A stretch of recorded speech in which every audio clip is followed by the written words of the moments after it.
Okay, good morning po sa ating lahat. Buhay bundok po tayo. Dito po tayo sa ating munting halamanan. Yan, may mga saging po tayo dito guys. So, at lilinisan po natin. Ayan, kasama natin si tatay ng kambal. Nonoy. Ayan, baka nami-miss na niya yung mga tanim niya doon sa Mindanao. Ano bro Noy? Namimiss mo ng mga taniman mo doon? Oo. Pero malipat na malipat na lang sila guys. De, joke lang. Hindi ko pa natanong kung ano talaga yung plano. Dito po, mayroon po tayong harvesting dito. Tingnan natin kung andito pa. So, continue to support Kuya Bal Santos Matubang, Ate Edna Vlogs, Kalinga Prab, sa lahat ng mga partners. Yan, so dito po. Samahan niyo po kami. Yan po si bro Nonoy. May grass cutter yan. Yung linis puno lang yan siya, tapos grass cutter ang gitna. Oo. Pero wag mo na ngayon, ayan mainit pa eh.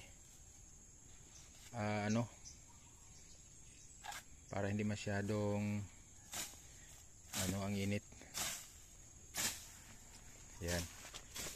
So, magtanggal po tayo ng ganito. Yan, ganyan.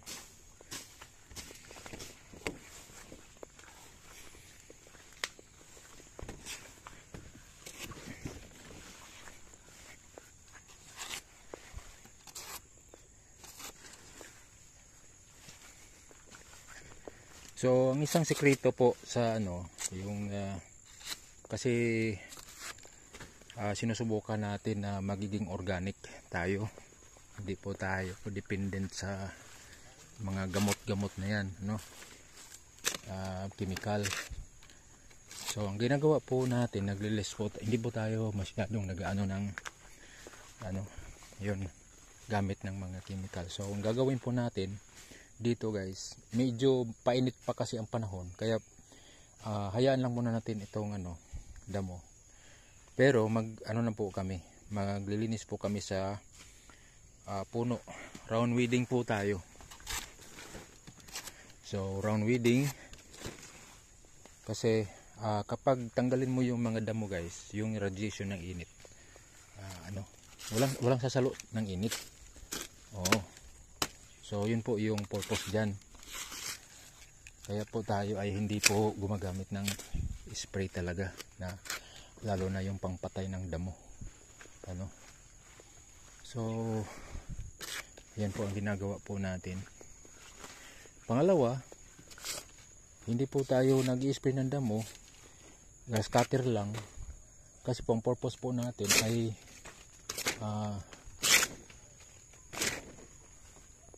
pagpigil po ng soil erosion. Pipigilan po niya yung pag agos ng mga taba ng lupa pag malakas ang ulan. So hindi po papunta sa baba. So yun yung purpose doon. At syempre yung damo compost po yan. Pag nabulok, compost po yan. Oo. So may mga tatanggalan po tayo dito ng mga puso. Ayan. May tatanggalan po tayo ng mga puso dito.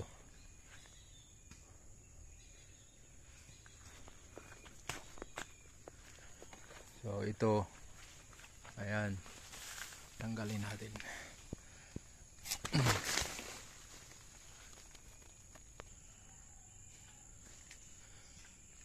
Ito guys, pangalawa, tanggalan natin.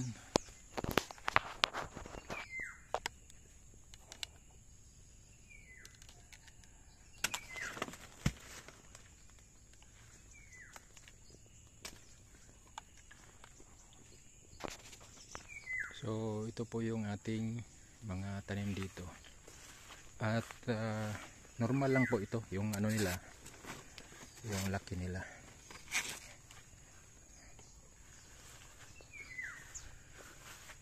May mga nagpupuso. Dalawa po yung ating natanggalan ng puso guys. Nagawa po tayo ng ano dito, hagdanan, kasi kailangan natin. Oy, may saging. Ito, may harvestin na po tayo. Harvestin na po ito, wala nang dahon, no? Yun. Yung walang dahon na, harvestin na po yan kasi hindi na po yan maglaki. So, yun po yung gagawin natin.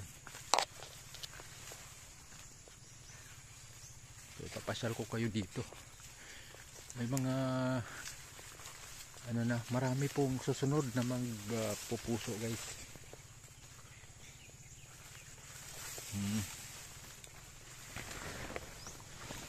So, yan, medyo mahaba lang yung damo. Pero, ano na po ito, operasyon na po namin ito ng linis puno.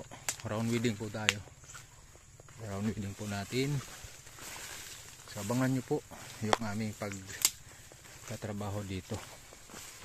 Operasyonan po namin ito ng round weeding. Okay. And then, kasabay na po dyan sa pag round weeding ay ang pataba. Naglalagay po tayo ng pataba.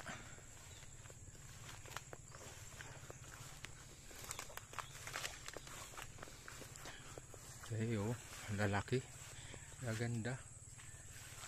Wow. Oh. Pero wag po kayong magtaka na masukal, ha. Kasi hinayaan po talaga namin yan dahil painit pa po ang panahon. So, yan ay nakakatulong. Yung damo po ay nakakatulong para saluin yung init. Ano? I-absorb pala. I-absorb yung init. So, dito. Of course, tanggalan natin ang ibang patay na dahon. Ano? Kasama natin, guys, si Eduardo. Si Bro Eduardo, tatay ng kambal. Okay yung tubo dito, guys, oh, normal lang siya. So, ang target po natin dito ay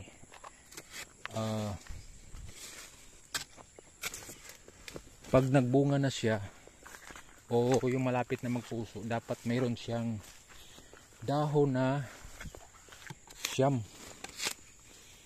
Yan lang ang target natin. Siyam na dahon. Para masabi natin na quality yung laki, ay kailangan mayroong siyam na dahon. Okay, so hanap po tayo ng hanap tayo ng mga nagpupuso at bibilangin natin yung dahon niya. Kaya para gawin natin halimbawa, minsan ay masaya na tayo kapag nagpupuso na, wala tayong pakialam kung ilan ang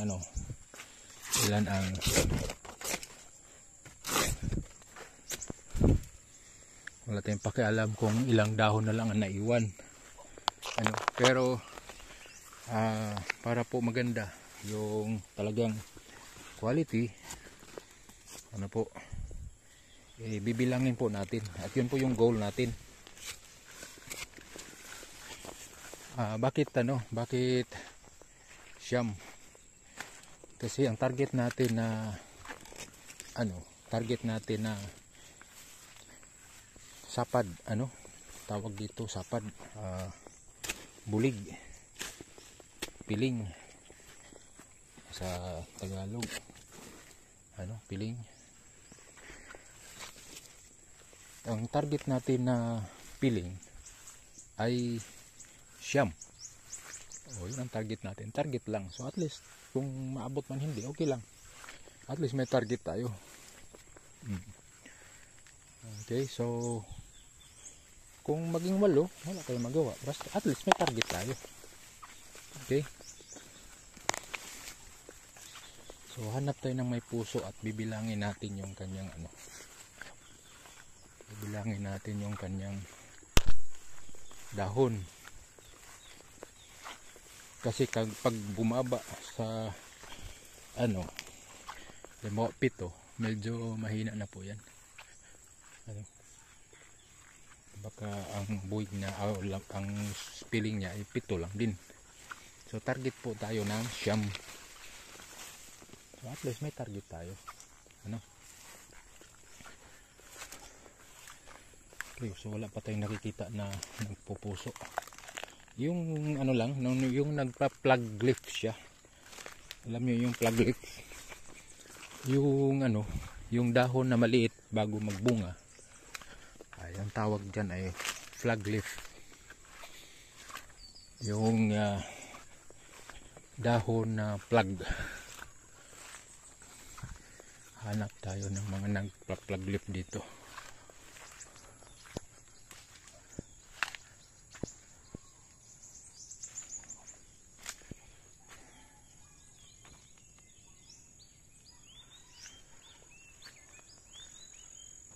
Ito parang malapit na rin.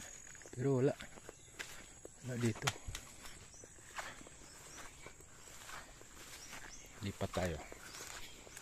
So ito guys ay nasa 1,000 po ang aming tinanim dito. 1,000 na puno.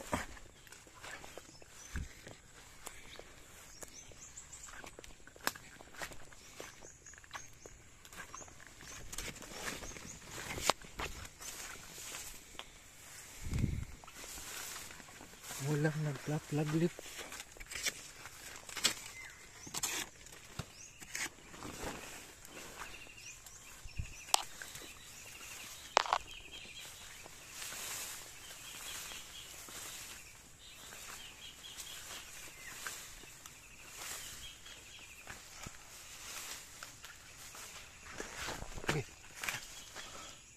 Ito. Yan. Plug leaf ito.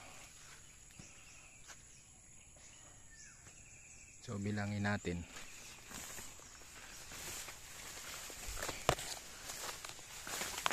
Bilangin natin, oh. Tingnan niyo po.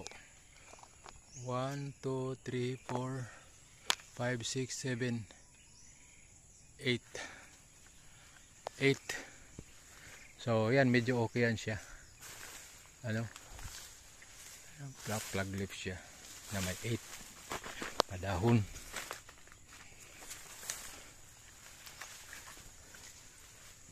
Ito din, magpa-plug leaf na rin ito. 1 2 3 4 5 6 7 8 9. So okay po yan. Regular po yan siya. 9. Okay. So katulad nitong tinanggalan natin ang puso. Ito. 1 2 3 4 5 6 7. 7 lang nga eh. But siguro pag labas ng puso niyan ay ano, pag plug leaf niyan ay baka 9 siya. 1 2 3 4 5 6 7. 7 lang.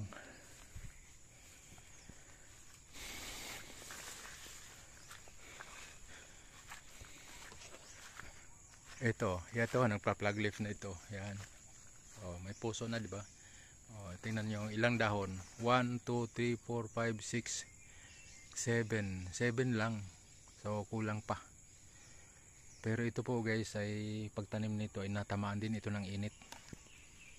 At pagkatapos ay bagyo. Sana po ay maawa ang Diyos ay hindi mo na tayo hindi mo na natin maranasan ang bagyo guys.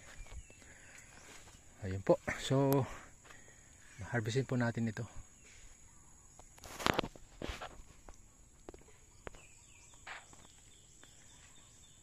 So unsay anong assessment mo?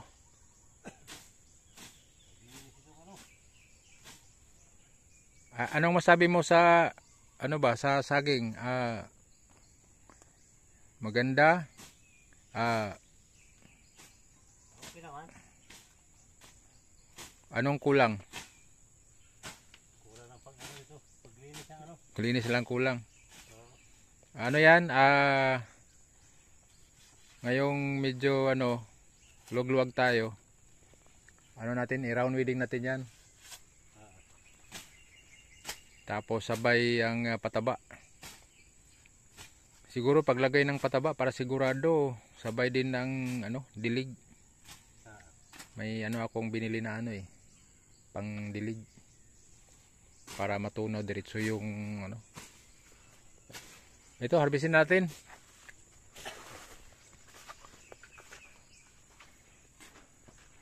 No?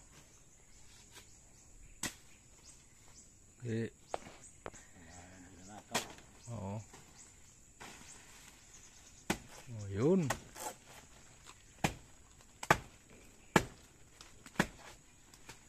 Ayan na guys, oh.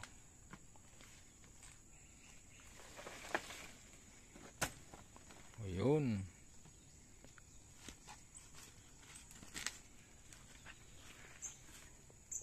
One man down.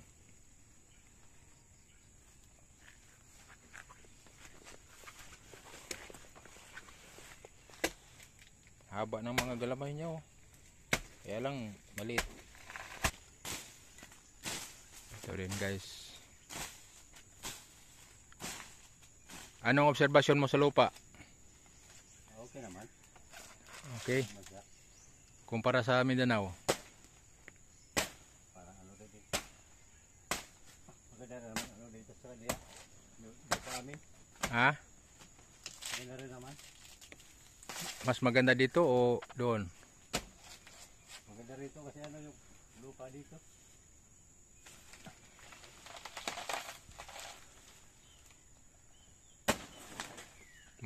Ano, buwaghag. Hindi ito malagkit ito eh. Kira. Ah, may sakit. Kanang kuan mo ko na siya tundan. Tundan diri na ano. Ano pa? Wala na. Okay guys, continue to support Kuya Bal Santos Matubang, Ate Edna Vlogs, Kalingap Prab at sa lahat ng mga partners. Pongkit.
Okay po, so uwi na kami.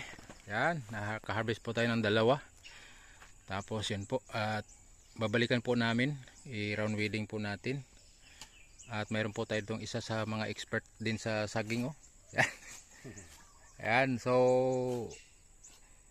ano pala guys, ang pagkaalam ko ay pag naglagay na yun ng putas yung pataba ay sa pag nagpupuso na, yun pala ay ano, ganito. Oo. Oo nga, kasi para pag nagpuso na siya ay malaki. Ano? Mataba, bilog. Oo. Ang harvest lang ang amang sadya dito. Harvest lang ang sadya namin dito, guys, pero may kasama ng tabas. Grabe, mga masisipag dito talaga. Nagmana si ano, yung kambal sa kasipagan. Oh, malawak ang aming natabas kahit pa ano lang. Ano lang yan ha? Biro-biro lang yan ng mga tabas-tabas. Hindi yan siya totoong o hindi pa totohanan ito. Biro-biro lang. Pero babalikan po namin ito. Ayan, so makikita po ninyo yung lupa dito ay iba talaga. Oh, may mga nagpuso na dito sa tabing bahay, oh. Ayan, tapos ito yung harvestin natin, yan.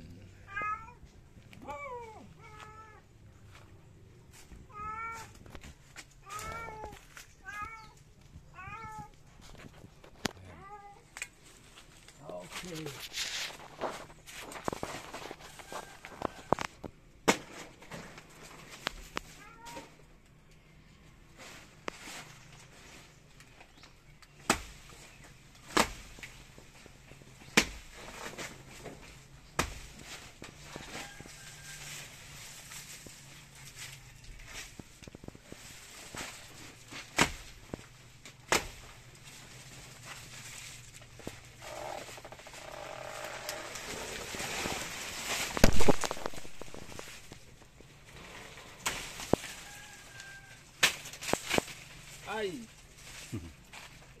Ate. Okay, sawa na.